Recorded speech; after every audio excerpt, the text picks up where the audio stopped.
السلام عليكم ورحمة الله. بسم الله الرحمن الرحيم. الحمد لله رب العالمين، حمدا كثيرا طيبا مباركا فيه، وأفضل الصلاة وأتم السلام على سيدنا محمد أشرف المرسلين وعلى آله وأصحابه أجمعين والتابعين ومن تبعهم بإحسان إلى يوم الدين. പ്രിയമുള്ള സഹോദരങ്ങളെ,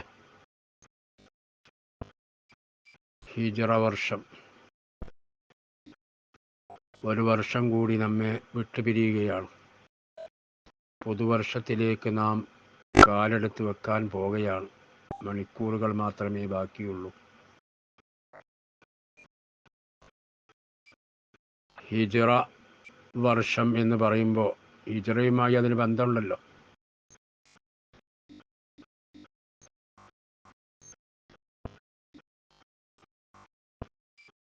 അങ്ങനെ ഹിജ്റ അടിസ്ഥാനമാക്കി കൊല്ലം നിർണയിച്ചത് ബഹുമാനപ്പെട്ട ഉമർ ഇബ്നു ഖത്താബ് റളിയല്ലാഹു തആല അൻഹു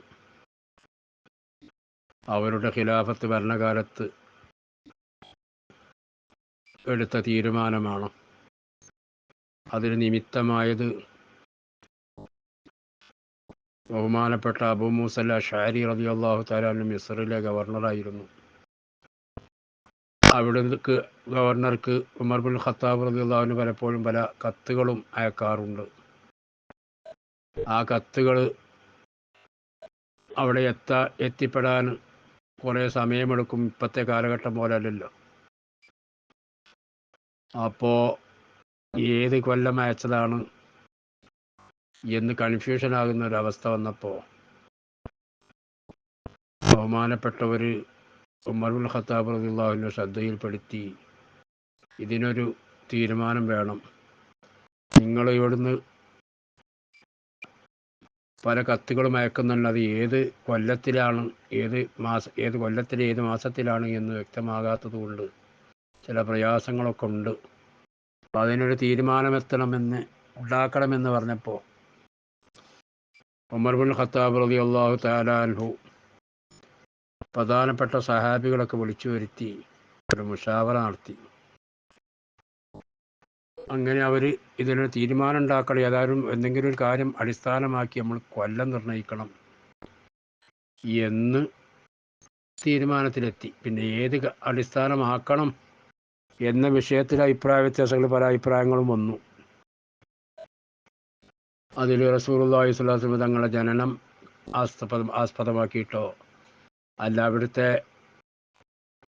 ബിഅ്സത്ത്, റസൂലായിട്ടുള്ള നിയമനം അതടിസ്ഥാനമാക്കിയിട്ടോ, ഇങ്ങനെ പലരും പല അഭിപ്രായങ്ങളും പറഞ്ഞു. ആ കൂട്ടത്തിൽ ഹിജ്റയും വന്നു. അങ്ങനെ ഹിജ്റ അതടിസ്ഥാനമാക്കി നമുക്ക് കൊല്ലം ആരംഭിക്കാം എന്ന് ബഹുമാനപ്പെട്ട ഉമർ ഇബ്നുൽ ഖത്താബ് റളിയല്ലാഹു തആല അൻഹു പറയുകയും അത് മറ്റുള്ളവരൊക്കെ അംഗീകരിക്കുകയും ചെയ്തു. കാരണം ലിഅന്നൽ ഹിജ്റത ഫറഖത് ബൈനൽ ഹഖ് വൽ ബാത്തിൽ, തീർച്ചയായും ഹിജ്റ എന്ന് പറയുന്നത് ഹക്കിൻ്റെയും ബാത്തിൻ്റെയും ഇടയിൽ വിട്ടുപിരിച്ച, ഹക്കും ബാത്തിലും തിരിച്ച ഒരു സംഭവമാണ്. എന്ന് മാത്രമല്ല, ഹിജ്റയുടെ ഒരുപാട് കാര്യങ്ങൾ നമ്മൾ മനസ്സിലാക്കേണ്ടതും നമ്മൾ ജീവിതത്തിൽ പകർത്തേണ്ടതുമുണ്ട്. അപ്പോൾ അത് വലിയൊരു സംഭവം തന്നെയാണ്. ത്യാഗത്തിൻ്റെ കഥയാണ്, പ്രയാസത്തിൻ്റെയും ബുദ്ധിമുട്ടിൻ്റെയും കഥയാണ്. അതോടൊപ്പം ഇസ്ലാമിക ദഅവത്ത്, ആ ദഅവത്തിന് നല്ലൊരു ഉന്മേഷവും ആവേശവും ഊർജവും ലഭിച്ച ഒരു രംഗമാണ്. അങ്ങനെ പല ഗുണങ്ങളും ഹിജ്റ കൊണ്ടുണ്ടായിട്ടുണ്ട്. അതോടൊപ്പം പ്രയാസങ്ങളും ഉണ്ടായിട്ടുണ്ട്. സ്വദേശമായ മക്കയിൽ നിന്ന് മറ്റൊരു നാട്ടിലേക്ക് പലായനം ചെയ്യുക എന്ന് പറയുന്നത് വളരെ പ്രയാസമുള്ള കാര്യം തന്നെയാണ്. റസൂലുള്ളാഹി സ്വല്ലല്ലാഹു അലൈഹി വസല്ലമ തങ്ങൾ ജനിച്ച മണ്ണ്, ജനിച്ചു എന്ന് മാത്രമല്ല 53 വർഷം ജീവിച്ച മണ്ണ്. ആ മണ്ണിൽ നിന്ന് 53ാമത്തെ വയസ്സിലാണ് ഹിജ്റ പോണത്. അതുവരെ ജീവിച്ച ആ മണ്ണിനോട് വിട പറയുമ്പോഴുള്ള പ്രയാസം നല്ലൊരു പ്രയാസം തന്നെയാണത്. പക്ഷെ അതിൻ്റെ പിന്നിൽ വരാൻ പോകുന്ന ഗുണങ്ങൾ അതിലേറെ വലിയ ഗുണമാണുള്ളത്. അതുകൊണ്ടാണ് പിന്നെ ഇസ്ലാമിൻ്റെ വളർച്ചയും ഉയർച്ചയും എല്ലാം അതിലൂടെയാണ് ഉണ്ടായത്. ഒരുപാട് ലോകത്ത് പല രാജ്യങ്ങളിലും 10 വർഷത്തെ ആ പ്രവർത്തനം മദീനയിൽ വന്നിട്ട് 10 വർഷത്തെ ആ ദഅവത്ത് കൊണ്ട് ഒരുപാട് ആളുകൾ ഇസ്ലാമിലേക്ക് വന്നു എന്ന് മാത്രമല്ല പല രാജ്യങ്ങളിലേക്കും ഇസ്ലാമിൻ്റെ സന്ദേശങ്ങൾ എത്തിക്കാൻ കഴിഞ്ഞു. അങ്ങനെ വലിയൊരു മുന്നേറ്റമായിരുന്നു അത്. അപ്പം അങ്ങനെയുള്ള വലിയൊരു സംഭവമായതുകൊണ്ട് അതടിസ്ഥാനമാക്കി നമുക്ക് വർഷം ആരംഭിക്കാം എന്ന് തീരുമാനത്തിലെത്തി. അങ്ങനെ ഹിജ്റ മുതൽക്ക് വർഷം കണക്കാക്കാൻ തീരുമാനിച്ചു. ഹിജ്റ നടന്നത് മുഹറം മാസത്തിലൊന്നുമല്ല. ഹിജ്റ നടന്നത് പരപരമായ ഒരുപാട് അഭിപ്രായങ്ങളുണ്ട്. ആ കൂട്ടത്തിൽ ഏറ്റവും പ്രധാനപ്പെട്ട അഭിപ്രായം റബീഉൽ അവ്വൽ മാസത്തിലാണ് ഹിജ്റ ഉണ്ടായിട്ടുള്ളത്. സഫർ ഒടുവിൽ റസൂലുള്ളാഹി സ്വല്ലല്ലാഹു അലൈഹി വസല്ലം തങ്ങളും സിദ്ദീഖ് എന്നവരും കൂടി പിന്നെ ഗാർ സൗറിലേക്ക് ഹിജ്റ പുറപ്പെട്ടു. അങ്ങനെ അവിടെ ചെന്ന് തിങ്കളാഴ്ച റബീഉൽ അവ്വൽ 1-ന് ഗാർ സൗർ പിന്നെ ഗാർ സൗറിൽ നിന്ന് പുറപ്പെട്ട് പിന്നെ റബീഉൽ അവ്വൽ 8-ന് ഖുബായിലെത്തി. ഖുബായിൽ കുറച്ച് താമസിച്ച് പിന്നെ റബീഉൽ അവ്വൽ 12-ന് മദീനത്ത് റസൂലുള്ളാഹി സ്വല്ലല്ലാഹു അലൈഹി വസല്ലം തങ്ങളെ ഇപ്പോൾ പള്ളി സ്ഥിതി ചെയ്യുന്ന ആ സ്ഥലത്ത് എത്തിച്ചേർന്നു എന്നാണ് അഭിപ്രായങ്ങളുടെ കൂട്ടത്തിൽ പ്രബലമായത്. റബീഉൽ അവ്വൽ മാസത്തിലാണ് ഹിജ്റ നടന്നത്. പക്ഷേ നമ്മൾ കൊല്ലത്തിൻ്റെ മാസം തുടങ്ങുന്നത് റബീഉൽ അവ്വലാക്കിയില്ല. അത് മുഹറമാക്കാനുള്ള കാരണം പഴയ കാലത്ത് തന്നെ അങ്ങനെയാണ്. കൊല്ലം പഴയ കാലത്ത് തന്നെയാണല്ലോ 12 മാസം അങ്ങനെ തന്നെ നടന്നു പോരുന്നുണ്ട്. പഴയ കാലത്ത് തന്നെ മുഹറം മുതൽക്കാണ് കണക്കാക്കി പോന്നിരുന്നത്. പിന്നെ അതിൻ്റെ പുറത്ത്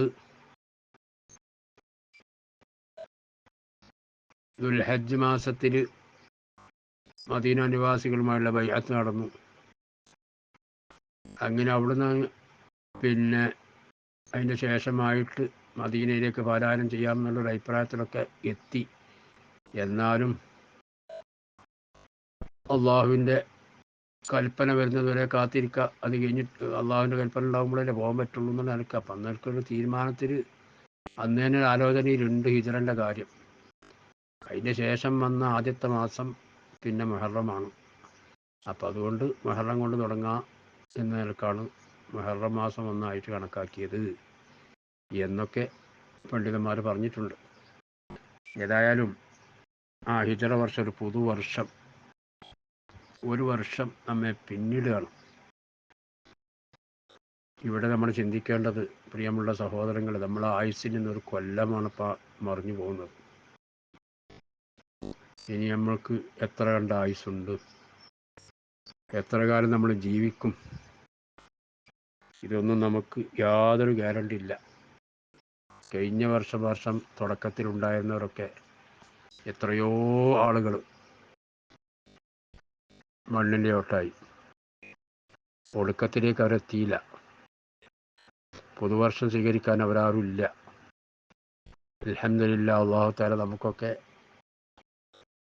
ദീർഘായുസ് തന്ന് ഇവിടെ എത്തിച്ചു. ഇനി പുതുവർഷത്തിലേക്ക് കടന്നാൽ എത്ര കാലം നമ്മളിവിടെ ഈ ലോകത്തുണ്ടാകും എന്നൊന്നും യാതൊരു ഗ്യാരണ്ടി ഇല്ല. എന്തും ഏതും എപ്പോഴും എന്തും സംഭവിക്കാം എന്നൊരവസ്ഥയാണ്. അതുകൊണ്ട് ആ ഒരു ബോധം, മരണത്തെ സംബന്ധിച്ചുള്ളൊരു ബോധം നമുക്ക് ഏതവസരത്തിലും വേണം. പ്രത്യേകിച്ച് ഒരു കൊല്ലാണ്ട് പോയി അടുത്ത കൊല്ലം കൊല്ലത്തിലേക്ക് കടക്കുകയാണ്. അപ്പോൾ ഈ കഴിഞ്ഞ കൊല്ലത്തിൽ എന്തൊക്കെ നമ്മൾ ചെയ്ത് കൂട്ടിയത് ഒരു വിചാരണക്ക് നമ്മൾ വിധേയമാക്കണം നമ്മളെ പ്രവർത്തനങ്ങളെ. കഴിഞ്ഞ കൊല്ലപ്പോൾ ഒരു കണക്കെടുപ്പ് നടത്തണം. ഈ കൊല്ലത്തെ ലാസ്റ്റ് ദിവസമാണല്ലോ. അപ്പം ഇന്നൊരു കണക്കെടുപ്പ് നടത്തുക. ഈ കഴിഞ്ഞ കൊല്ലം, കഴിഞ്ഞ മുഹറം 1 മുതൽ ഇതുവരെ നമ്മൾ ചെയ്ത തെറ്റുകുറ്റങ്ങൾ എന്തൊക്കെയാണ്, അതിൻ്റെ ഒരു കണക്കെടുപ്പ്. ആർക്കും ഓർമ്മയുണ്ട് എന്തെല്ലാം ഇപ്പം ചെയ്തിട്ടുണ്ടാവില്ലേ? ഇതൊക്കെ ഇപ്പം നമ്മൾ എഴുതി വെച്ചിട്ടുണ്ടോ? എന്തൊക്കെ തെറ്റുകൾ നമ്മൾ ചെയ്തിട്ടുണ്ടാവും, ഓർമ്മയിലുണ്ടാവും, ഇല്ലാത്തുണ്ടാവും. ഏതായാലും ഇതിനെ സംബന്ധിച്ചൊക്കെ ഒരു കുറ്റബോധം നമുക്കുണ്ടാവണം. പുതുവത്സരം ആഘോഷിക്കാൻ പോകുന്ന ഈ സമയത്ത്, അതിലേക്ക് പ്രവേശിക്കാൻ പോകുന്ന സമയത്ത് നമുക്ക് അങ്ങനെ കഴിഞ്ഞ കാലത്തുണ്ടായ തെറ്റുകുറ്റങ്ങളെ പറ്റിയുള്ള ഒരു കുറ്റബോധം നമുക്കുണ്ടാവണം. കുറ്റബോധം ഉണ്ടാവലോടുകൂടി റബ്ബിനോട് തൗബ ചെയ്ത് മടങ്ങണം. എന്നിട്ട് നല്ലൊരു മനസ്സോടുകൂടി കൂടുതൽ ഊർജത്തോടുകൂടെ റബ്ബ് സുബ്ഹാനഹു വ തആലക്ക് ഇബാദത്ത് ചെയ്യണമെന്ന ദൃഢനിശ്ചയത്തോടുകൂടി നമ്മൾ പുതുവത്സരത്തെ സ്വീകരിക്കാൻ വേണ്ടി തയ്യാറാകണം. അല്ലാഹു സുബ്ഹാനഹു വ തആല അതിന് നമുക്കെല്ലാവർക്കും തൗഫീഖ് നൽകുമാറാകട്ടെ. കഴിഞ്ഞ കാലത്ത് നമ്മിൽ നിന്ന് സംഭവിച്ചു പോയ എല്ലാ തെറ്റുകുറ്റങ്ങളും റബ്ബ് സുബ്ഹാനഹു വ തആല നമുക്ക് മാഫാക്കി തരുമാറാകട്ടെ. പുതുവത്സരത്തിൽ കൂടുതൽ ഖൈറായ കാര്യങ്ങൾ ചെയ്യാൻ അല്ലാഹു നമുക്കെല്ലാവർക്കും തൗഫീഖ് നൽകട്ടെ. അതിനുള്ള ആഫിയത്ത് നൽകട്ടെ, ദീർഘായുസ്സ് നൽകട്ടെ. റഹ്മാനായ റബ്ബേ, ഞങ്ങളിൽ നിന്ന് വന്നുപോയ എല്ലാ തെറ്റുകുറ്റങ്ങളും നീ മാഫാക്കണേ അല്ലാഹ്. റബ്ബേ, ഞങ്ങളോടൊപ്പം ഒരുപാട് ആളുകളുണ്ടായിരുന്നു കഴിഞ്ഞ വർഷം തുടങ്ങുമ്പോൾ.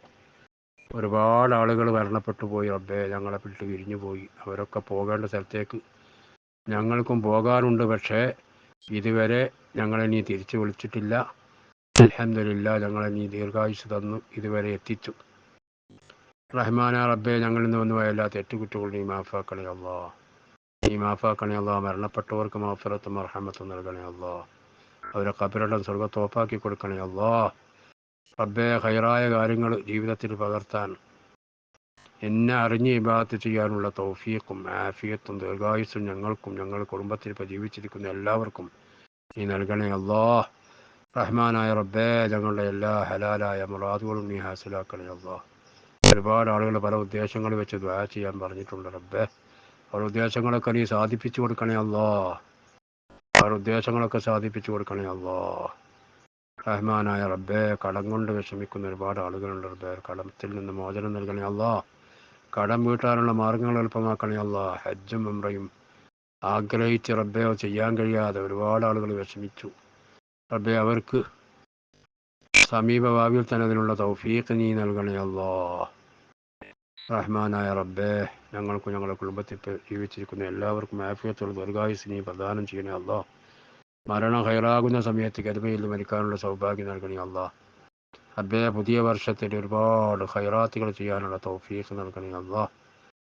ആമീൻ ബിറഹ്മതിക യാ അർഹമർ റഹീമീൻ. വസല്ലല്ലാഹു വസല്ലമ അലാ സയ്യിദിനാ മുഹമ്മദിൻ വആലിഹി വസഹ്ബിഹി അജ്മഈൻ. സുബ്ഹാന റബ്ബിക റബ്ബിൽ ഇസ്സത്തി അമ്മാ യസിഫൂൻ വസലാമുൻ അലൽ മുർസലീൻ വൽഹംദുലില്ലാഹി റബ്ബിൽ ആലമീൻ.